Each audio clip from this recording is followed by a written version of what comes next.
The villagers thought Odinica simply had a special skill.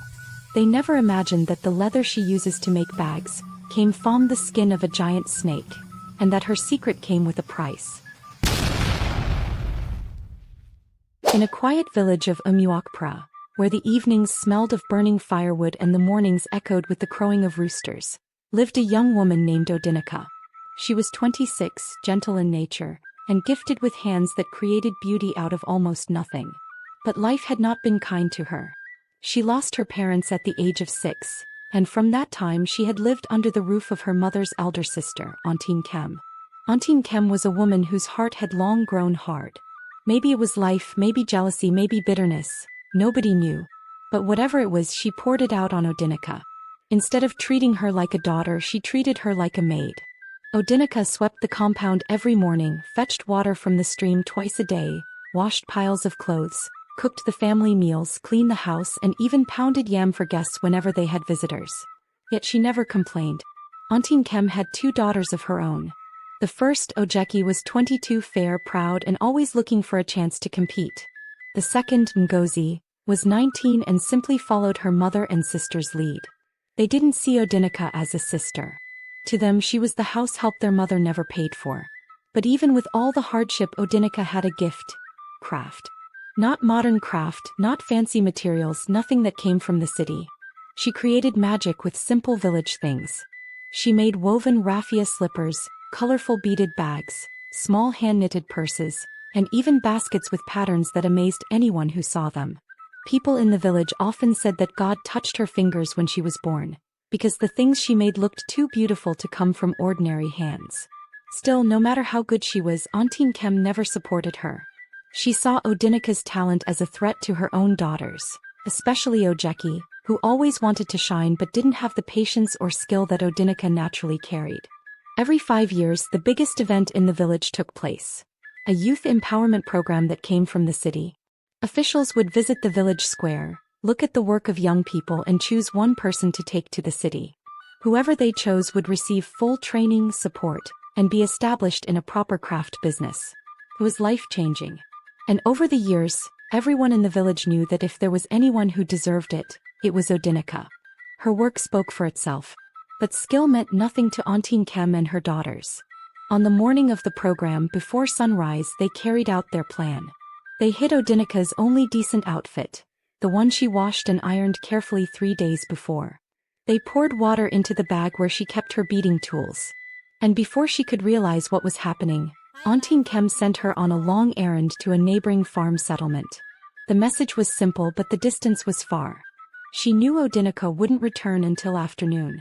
Meanwhile, Ojeki took one of Odinica's most beautiful beaded bags, the one villagers always admired, and carried it to the program square as her own creation.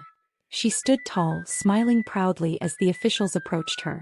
But when they asked her to demonstrate how she made the pattern, she couldn't even hold the beading needle properly.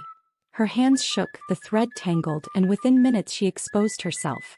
People murmured, shook their heads, and whispered things loud enough for everyone to hear. That bag no be her work. She no sabi anything. Odinica made that one. Shame washed over the entire family. Ojeki wanted to disappear. But even after the embarrassment, Auntie Kem still never admitted her wrong. Odinica returned later that day, tired from the long walk, unaware of everything that had happened. She didn't ask questions. She didn't fight. She simply continued with her chores even though her heart ached. A few weeks passed and life went back to normal, at least for everyone else. Odinica tried to focus on her work, but the disappointment sat quietly in her chest. Then one evening everything changed.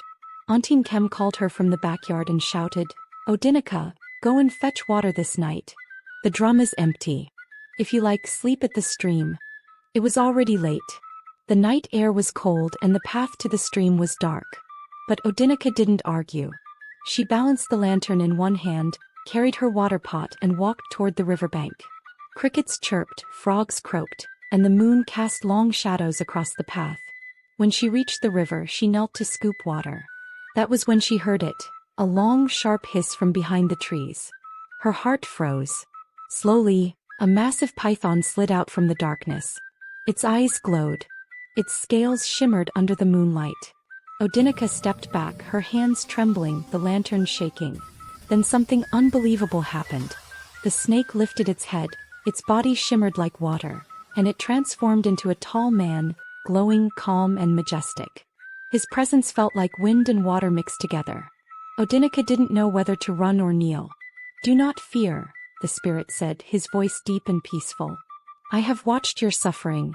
She swallowed hard, her legs weak beneath her. "Your hands are blessed," he continued, "and you will rise." He bent, touched the surface of the river, and lifted something from the water. It was a folded piece of leather, smooth, shiny, strong, unlike anything she had ever touched or seen. In her village, leather was rare. Only hunters saw it occasionally. She didn't even know how to use it. "Every 5th market day," he said, gently placing the leather in her hands, "come to this river. You will find a gift. Use it well." Before she could speak, his body dissolved into soft, glowing mist, and he disappeared into the water. Odinica stood there, shaking, confused, afraid, and amazed. She held the strange leather close to her chest, lifted her pot, and walked home slowly, still looking behind her every few seconds. She had no idea that her life had just stepped into a completely different destiny. A destiny the whole village would soon talk about. A destiny that would make her name known far beyond Umuokpra. A destiny that would bring both greatness and trouble. Odinica did not sleep well that night. Each time she closed her eyes, she saw the glowing man at the riverside. The way his body transformed from a snake to a human, the way his voice echoed in her chest. She had never heard of such a thing happening to anyone in the village. Spirits belonged in old women's stories and moonlight tales, not in real life. Yet she had seen one with her own eyes. Before dawn broke, she woke up quietly and brought out the strange leather the spirit had given her. The texture was richer than anything she had touched before, the kind of material nobody in the village had ever seen. She ran her palm over it again and again, wondering what she was supposed to do with it. She had never worked with leather in her life. Odinica was used to village crafts: woven sandals, braided slippers, beaded purses, raffia bags. She was very good with those. But this was different. Still, the spirit said her hands were blessed. So she decided to try. She cut a small piece and slowly shaped it into a tiny purse, sewing it by hand with the little needle she had. The leather didn't behave like raffia or threads. It behaved better. It was easy to shape, soft when handled gently, and firm when left alone. Within 2 hours, she created the most beautiful small purse she had ever made. By the time she finished, the morning sun was up. Birds were singing. People were sweeping their compounds. And that was when Auntie Kem walked past her window and saw the purse drying under the sunlight. "Where did you get this thing?" she asked sharply, suspicion rising in her voice. Odinica's heart jumped. She quickly picked it up and forced a smile. "Someone gave me this material, Auntie," she said, avoiding her eyes. Auntie Kem didn't believe her. She kept staring for a while before hissing and walking away. Odinica let out a shaky breath. She couldn't tell anyone about the river spirit. They would either mock her or call her possessed. Days passed. Then weeks. And just as the spirit said, on the 5th market day she returned to the river. This time she wasn't scared. She walked with purpose. And when she reached the riverbank, another folded piece of leather was waiting on a smooth rock, glowing faintly under the sun. She picked it up, held it to her chest, and whispered, "Thank you." She turned and left immediately. Again she transformed the leather into beautiful things: sandals, purses, small bags. It took only a few weeks for the entire village to notice the change. People were confused. Women whispered. Men stared. Children followed her around like shadows. Every morning her small market corner gathered a crowd. "This thing is strong, oh. Look how fine it is. Where is she getting these things from?" She never answered, just smiled and continued working. Soon people from neighboring villages traveled just to buy from her. Traders came with yams and palm kernels to exchange for her bags. She sold everything she made, every single day. Even the village chairman's wife bought her work and hid it carefully so city women wouldn't see it first. But blessings attract jealousy. Ojeki watched all of this silently, her heart turning darker by the day. She didn't understand what had changed. How could Odinica suddenly produce things that looked like they came from the city? Why was everyone talking about her? Why were people buying from her instead of Ojeki? For months she started observing Odinica closely. From inside the house she watched her. From the store she peeped at her movements. When Odinica stepped out in the early mornings, Ojeki noticed. When she came back late from the stream, Ojeki noticed. But she could not link anything together. Odinica hid everything too well. On some days she tried following her, but she always lost her halfway. So she kept watching. Morning, afternoon, night. Her eyes followed Odinica's every move, hoping she would catch something. 5 years passed this way. And Odinica's craft grew beyond what anyone expected. Her name became the pride of the village. Then the news came. The city empowerment program was returning. This time no one argued. Everyone knew Odinica deserved it. On the day the officials arrived, the village square was full. The women wore their best wrappers. Men gathered under the big tree. Children climbed stools and anthills. Odinica brought her finest pieces: belts, slippers, bags with shining designs. When the officials saw them, they were shocked. "How is this possible?" one whispered. "This is city leather. How can a village girl make this?" "Who taught you all this?" they asked her. And she smiled softly. "God helped me." They couldn't deny what they saw. After a long meeting, they announced, "The person chosen for this year's empowerment is Odinica." The square exploded with joy. Women danced. Men clapped. Children ran around. Odinica felt seen for the first time. They told her they would return in 2 weeks to take her to the city. But inside her joy, fear quietly sat. She knew the truth. When she leaves the village, she'll be far from the river. Far from the spirit. Far from the leather. Far from her source. So one evening, 3 days before the officials were to return, Odinica walked to the river again. She waited. Nothing happened. The next day she returned. Still nothing. On the 3rd day her hands trembled. She knelt by the water, tears filling her eyes. "Fiat, please. I need your help." Then a soft glow rose from the depth of the stream. He appeared, calm, shining, mysterious. "You are afraid," he said. She nodded. He dipped his hand into the water and brought out a smooth, shining stone that sparkled like morning dew. "Wherever you go," he said, "place this stone under a basket in your house. Every 7 days leather will appear.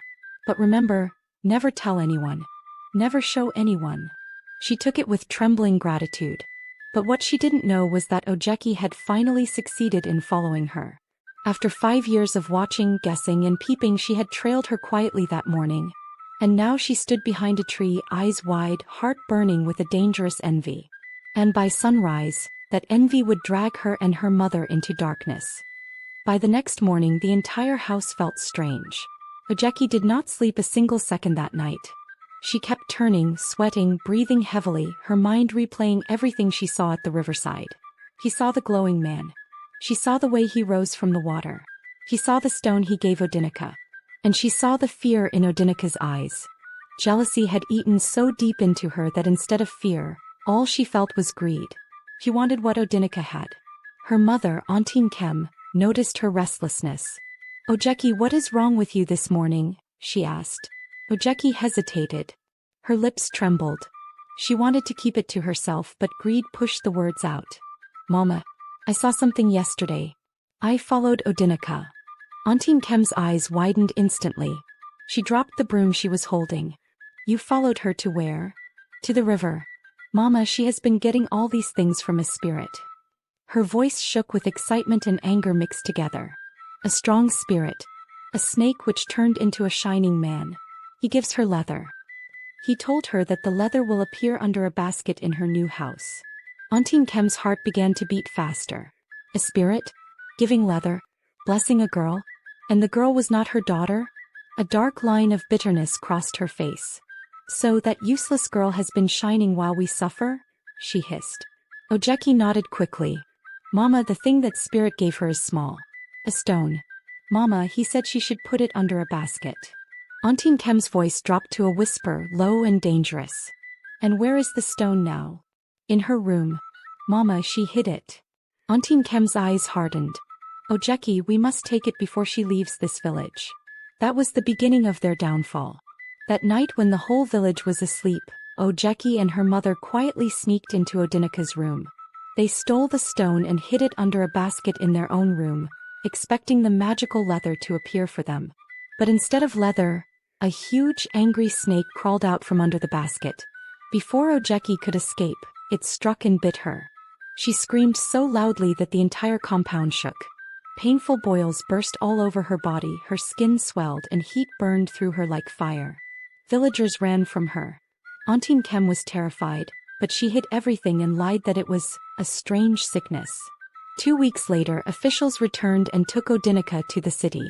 She didn't know what had happened behind her back. The city was like another world. Tall buildings, running cars, bright lights, busy markets everywhere. But Odinica adjusted quickly, and with the Real stone still in her possession, the magical leather continued to appear. Her designs became more beautiful than ever. Her bags turned into luxury pieces. Celebrities bought them. TV stations interviewed her. Fashion houses begged to work with her. She became wealthy and respected. She rented her own beautiful apartment and finally lived like a human being, not a slave in her aunt's house. One afternoon she heard a knock at her door. When she opened it, she could not believe her eyes. Auntie Kem and Ngozi stood there, thin, dusty, crying. Ngozi fell to her knees immediately, begging, "Odinica, please forgive us. Jackie is dying. She's covered with terrible boils. Please help us." They confessed everything. Odinica's heart tightened. Despite all the pain they caused her, she still had compassion. She agreed to follow them back to the village. When she reached the river, she knelt and called the spirit. He appeared immediately and spoke gently. "Your cousin took what was not hers. But your heart is clean. I will help you." He handed her a small calabash glowing from the inside and said, "Pour this on her body." Odinica rushed back home and gently poured the liquid on Ojeki. Within seconds, the boils disappeared. Her skin became smooth again, completely healed. Ojeki cried uncontrollably, shaking as she begged for forgiveness. And Odinica forgave her. She returned to the city afterwards. Her business grew bigger. Her name traveled farther. Her hands remained blessed. And every 7 days, quietly under her basket, the magical leather appeared. She never misused the gift. She never told anyone.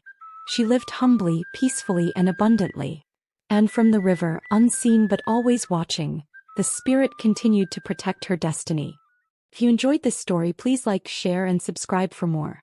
And also tell me your name and where you're watching from in the comments. I'd love to give you a shout out in my next story. Thank you for watching and see you in my next video.